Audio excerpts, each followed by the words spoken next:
Hiya. You don't mind if I carry on, do you? It's just I'm a bit late. And today's a really big day. I'm going to work. Now, I know what you're thinking. That's not really a big deal, is it? I mean, you all came to work today. It's just, I haven't been to work for a long time. My son made that impossible. Oh, that's an awful thing to say. He didn't make it impossible. The situation did. Anyway, it's a step. And I'm a bit nervous, which is right silly because it's a sandwich shop.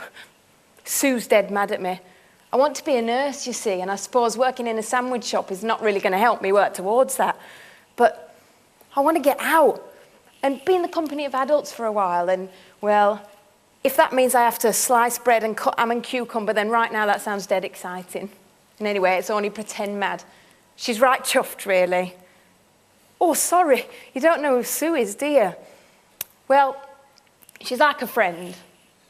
A professional, though. Professional friend, that sounds dead silly. I think the technical term is the lead professional. But to us, she's like a friend. Really handy one, though. A bit like a life handyman. Oh, I'm not explaining this very well, am I? She'd kill me if she were here. Seriously, though, I don't know what we'd have done without her. I think Lee would have been taken away. I'm almost sure of it. And what's worse is that sometimes I really wanted that to happen. Isn't that an awful thing to say about your own son? He's a good boy.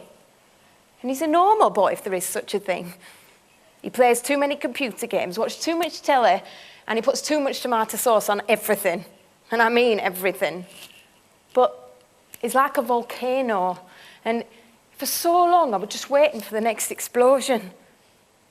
ADHD, that's what they call it. I can never remember what it stands for. He also has oppositional defiant disorder. ODD. Odd. That's nice, isn't it? What's worse about that one is that doctors say it's developed from people constantly shouting at you for behaviour you can't control. So basically, he started with one disorder and we gave him another.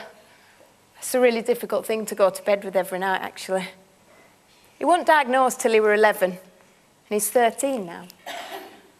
So, pre-Sue, I like to call that time, he was sent out of school more times than I can count.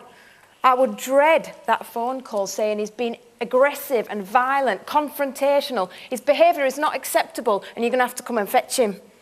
So I would have to leave work again, much to the annoyance of my colleagues, I'm sure. And all the while, I'm on the way thinking, well, how am I going to cope with him? Anyway, something had to give. So I gave up work, and Lee came out of school. And then social work finally put me in contact with a family support worker, and you guessed it, her name was Sue. Well, it made a real big difference. But I suppose I was like any mother in that situation initially. I thought, I don't want somebody telling me what I'm doing wrong, knowing my business. But it weren't like that. It really were about the situation. What could be better for Lee and therefore more manageable for me? We filled in this form. Now, it had the word assessment in it, but it wasn't really like that. We were involved right from the beginning. And Lee got to pitch in. She then set up this meeting. It was dead scary because she said the doctor were going to be there and the school and that me and Lee could go too. It was great to think they weren't talking about us behind our back. And the best thing about that meeting was having the doctor talk directly to the school about ADHD and why Lee behaves the way that he does. Well, since then, the school can talk to Sue about how to deal with Lee, spot the early warning signs. One of the school staff has even been on some training. And now the school has a single point of contact in Sue. They can talk to her, get loads of advice before they call me to come out of work.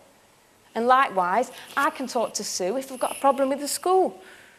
And that means that stops me going in all guns blazing, which gets us absolutely nowhere. Trust me, I've tried. It took a while to ease Lee back to school. But he loves it. He goes to some after-school clubs. And his outbursts are far less frequent. It's not all plain sailing, don't get me wrong. And it's taken a long time, and Sue's really needed that time to build up the relationship. They set a really clear routine, and Lee loves his routines. They use the CAF form, or that's what that assessment's called, as kind of a behavioural contract that both school and Lee have to abide by.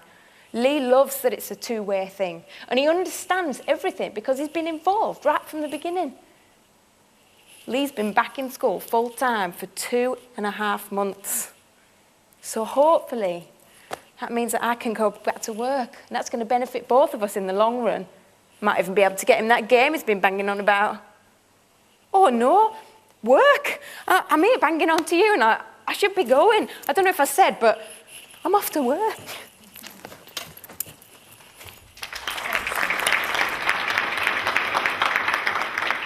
Hi, we're from the Anita Adams Academy of Arts. I'm Hannah. And I'm Matt. The case studies presented you today are based on real-life events, although they've been dramatised. Anita actually met with the woman from the case study on the day that she was going to the sandwich shop, and on the screen are the facts behind the story.